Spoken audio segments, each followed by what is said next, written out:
It's that time again, the Covrprice top 10 list. Absolute, ultimate monsters. None of the above make the top 10 list. Some interesting picks. Let's check them all out. Up next on this video from Bronzeville Comics.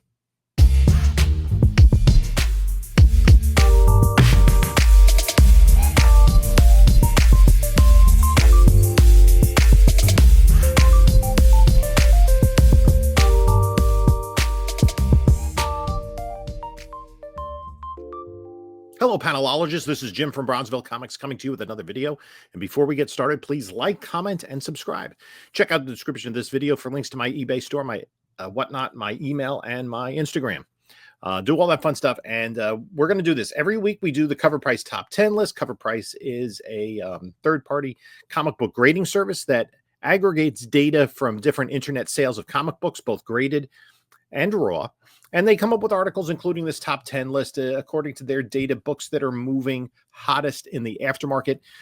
So we tend to see more modern books just because, you know, books from the silver and golden age there aren't that many copies out there to sell. So some more very modern, very recent books, but also some hot books that are popular and remain popular, you know, over a long period of time. And maybe for some of those, maybe their time is just about up. We'll see when we take a look at the list. So let's dig into the list. And coming in at number 10 on the list is Daredevil Unleash Hell, Red Band at number 2, the Declan Shalvey 1-in-25 variant cover featuring Muse on the cover. This is a book that's about a $25, $30 book that you can get. The cover A is about Covrprice. So it's about the ratio, right? The 1-in-25 for about 25 makes sense. Muse is going to be one of the antagonists in the upcoming Daredevil Born Again series. And his first appearances have been making these lists as of late. Again, with this character, what are we really going to see of him past this TV series? Now, one of the things that should be noted is that a villain, right? Villains usually come and go, right? We see them once, and then we're really not going to see them again in live action, but it does just kind of cement their popularity. I think we'll, you know, the Muse key will be worth more than it was before we ever knew Muse was going to be in the movie, especially because it hit post-COVID boom. So let's go to the list and see what it says. This first issue featured the debut of Muse's Boo, and this one spotlights Muse himself. The book fits right in with the conversation around Daredevil. Part of that is Muse is set to be the villain in his on-screen return, with the blood dialed up to 11. Red Band books typically push boundaries in that regard, so fans were quick to pick up a few copies. So issue number 1 of Daredevil Unleash Hell was the first appearance of Morgan, the new female Muse. Will we see that in the TV show? I doubt it, only because that would have meant that the character would have had to have been written for the TV show before being written before appearing in the comic books. So anyway, let's move to number 9, and it's an old favorite. It is Moon Knight number 1 from 1980, the first ongoing Moon Knight series, covered by Bill Sienkiewicz. This book was all the rage back in 2021. Leading up to the TV series. It's still in high grade, about a $40 book, and about $260 for a 9/8. But let's take a look at the 9/8s over time, right? So this was a book, let's talk about 2019, $250, $300, right? Okay. It's a popular character, a key book, and then announcement and COVID bumped this book all the way up over $1,000, $1,157 for a 9/8. And it has been tracking down ever since and kind of settling back in that $250 to $300 range where it was in 2019. And that makes sense. The one thing about this book is that it is plentiful. There are 11,000 copies on the census and 1,200 of them, only 10%. It is from 1980, so it is harder to get a 9/8, a book from 1980, the very beginning of the direct market. But this was a book I remember at King Con 2, the first time I set up the show, that every vendor, myself included, every vendor had Moon Knight number 1 all over the place. And none of them are selling because everybody had it.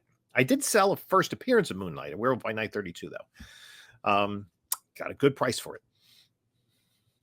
So, yeah, this book is coming on. What makes it? What is this? A skin in the video game? What's going on here? We got a Disney Plus Moon Knight series that was well received. It's pretty much radio silence on the series since. Recently, Ben Winderbaum confirmed Oscar Isaac would return to play the character in some capacity in the future. That was enough to send fans scrambling to secure the first self-titled ongoing series for the character, and importantly, the first appearance of Khonshu. His first appearance is still expensive, and since the Disney Plus series has fallen out of the conversation, this book has become more attainable. There are enough out there. I think if you want a Moon Knight key and you can get it for a good deal, Werewolf by Night 32 is the way to go. I think even Marvel Spotlight 28 is a little more interesting because it is a little harder to find. This is a pretty cool run to get, though, because of the Sienkiewicz art, and you can kind of see the evolution of his artwork from being, very heavily Neil Adams influenced to becoming more and more surrealistic. Anyway, let's jump to number 8 on the list, and it is Invincible 61. I'm going to kind of avoid spoilers because I haven't watched the new series of Invincible yet. This is the first appearance of Conquest, going for about $100+ up to $290 and a 9.8. Let's look at the 9.8. There are 202 9.8s, 202 blue labels. 62% of them are 9.8s, and we can see that this book. Let's see, it was under $100 prior to the boom. And then, Invincible books have been like my Whatnot show the other night. A couple people bouncing in. Do you have any Invincible? Never have Invincible. Never have Invincible keys. And it bumps up to over 500. And we see this little spike lately where it was going from like about $150 book now up to a $250, $300 book. And I think that $250, $300 is speculation based on the TV show.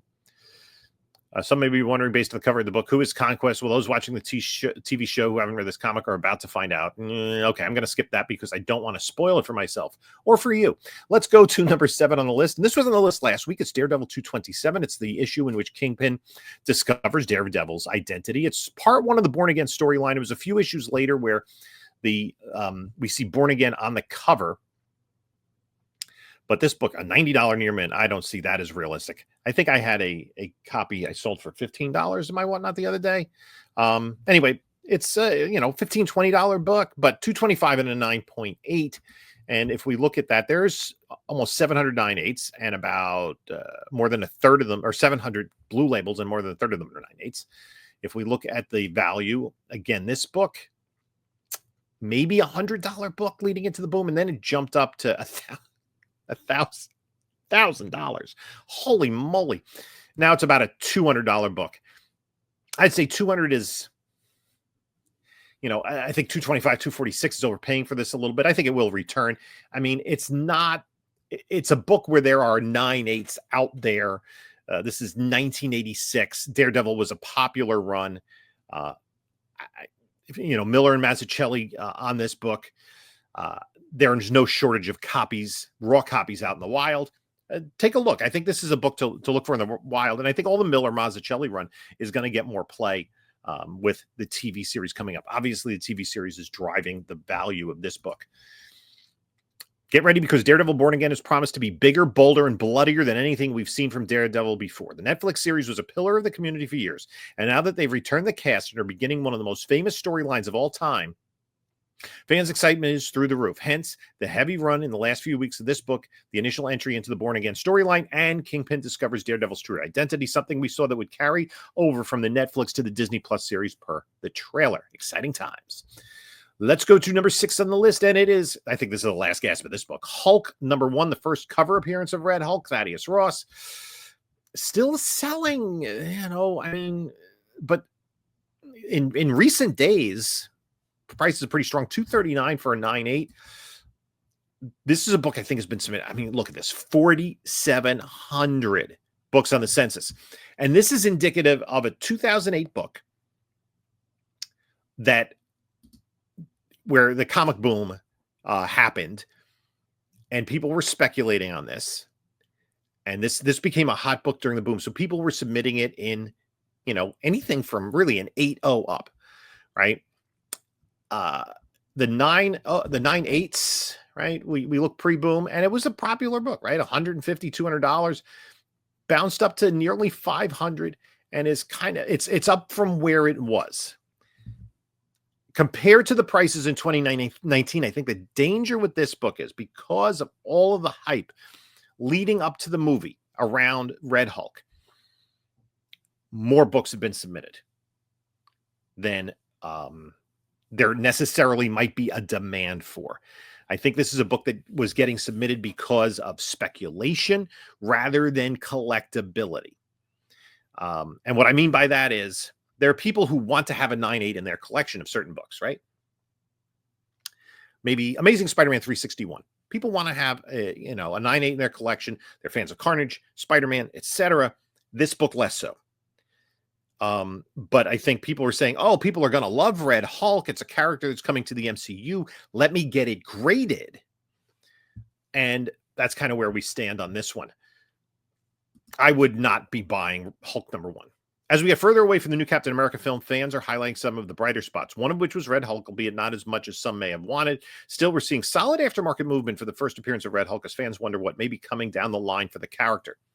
Will we see him again? Potentially. I think Harrison Ford still has more movies on his Disney contract. From what I understand, that he signed a multi-picture deal with Disney to do the Star Wars film, to do the Indiana Jones film.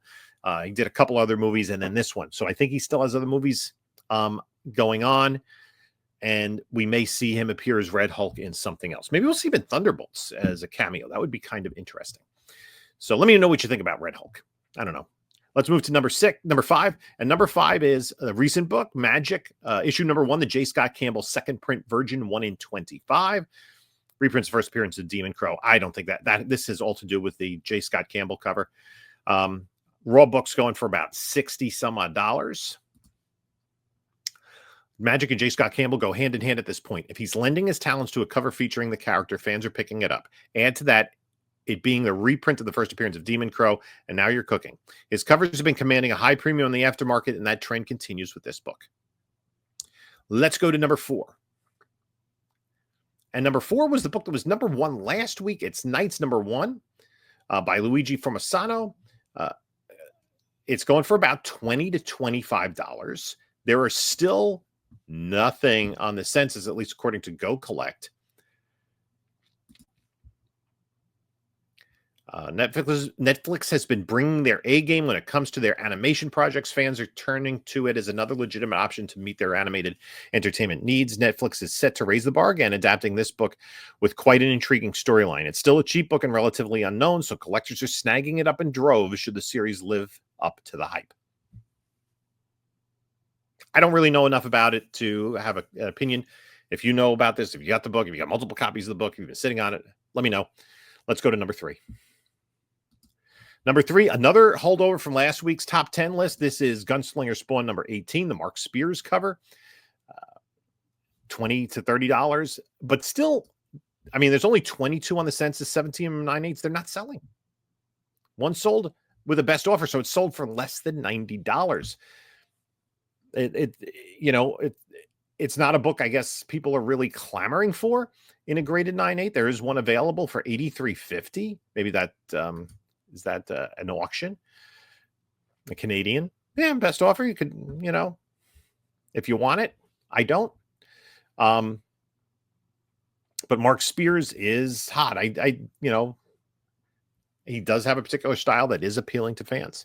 Mark Spears has been a hot name for some time now. His style grabs the attention and lends itself to the horror aesthetic. Well, he nailed it with this book, bringing a level of terror that the Spawn title lacks at times. In essence, Spawn is one of the most horrifying things that could ever occur to a human.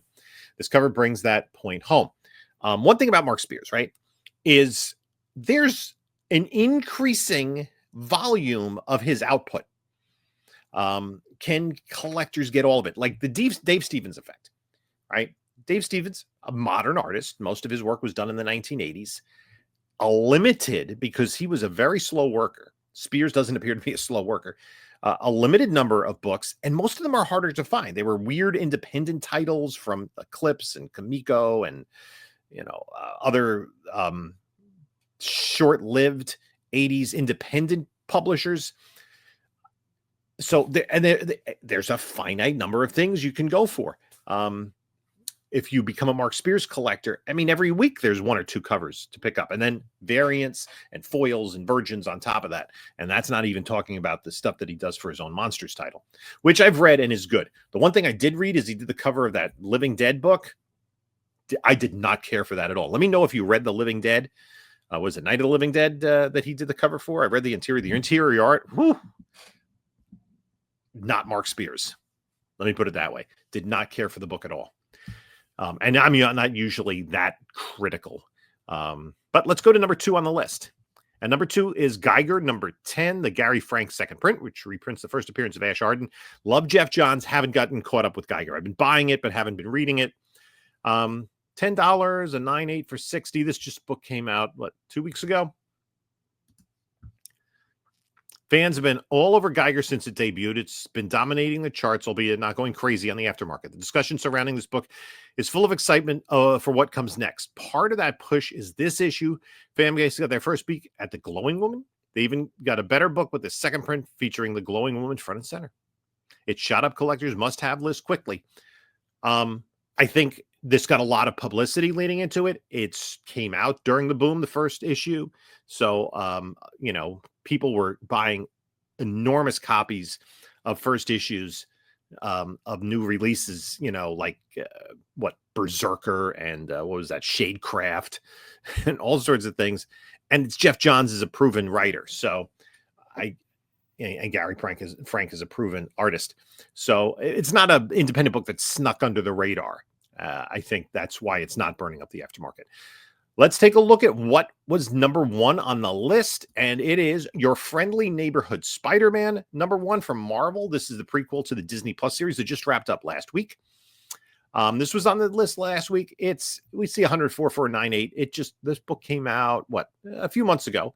So, yeah, there could be 9.8s out there. There's a second print about to come out, a Marvel Animation second print, a 1 in 25. You can get this book, but it's selling for about $15. And I think people just want the story. We've highlighted this book multiple times in the last few weeks, and it's been rising up the list each time. Part of that is its steady rising viewership.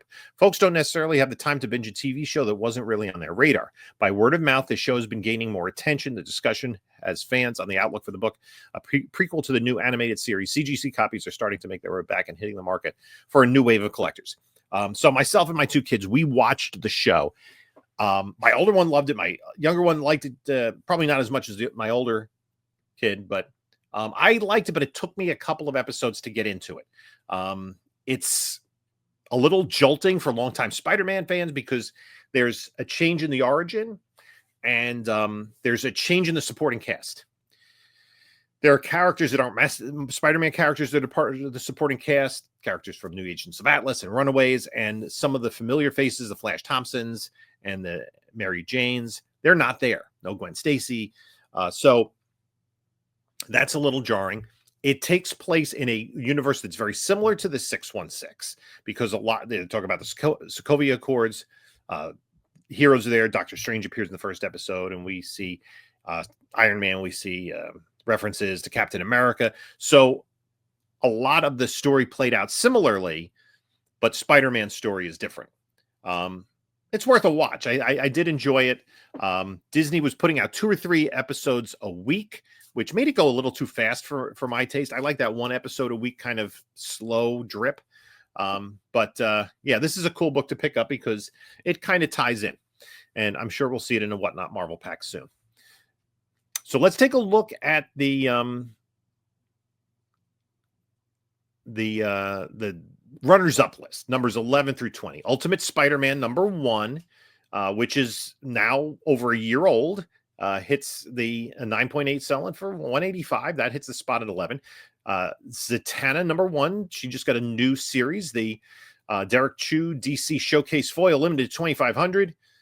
Makes it, I don't think it's, there are better artists I'd like to see on Zatanna, like maybe an Adam Hughes or someone like that. Number 13, Incredible Hulk 440, the first appearance of the Thunderbolts. That movie is coming up. We'll see. We'll see. The one thing is the Thunderbolts movie is not these Thunderbolts. Lobo, number 1. I think Lobo is just building and building. we haven't even seen what Jason Momoa is going to look like as the character. Number 15, Incredible Hulk 181.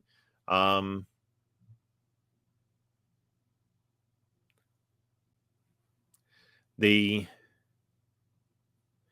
adamantium that's in the celestial island.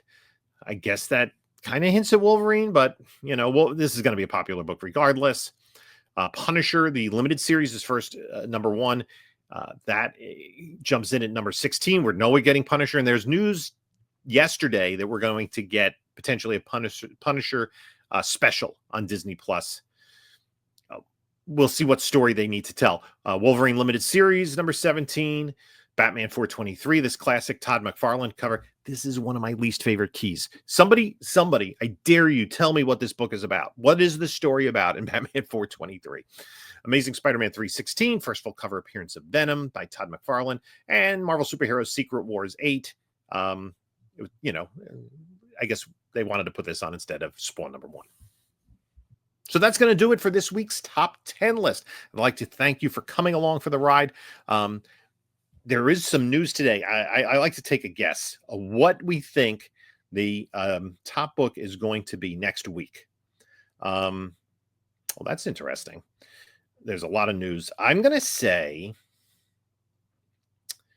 Starfire. Let's say I like the Starfire news. I'm going to say DC Comics Presents 26 is going to be in the top 10, maybe number 1. And it's an older book, so it's hard to get to number 1, but I'm going to say DC Comics Presents 26. So I'd like to thank you for stopping by. You can take a look at a couple other videos here. And this is Jim saying until next time, enjoy your comics.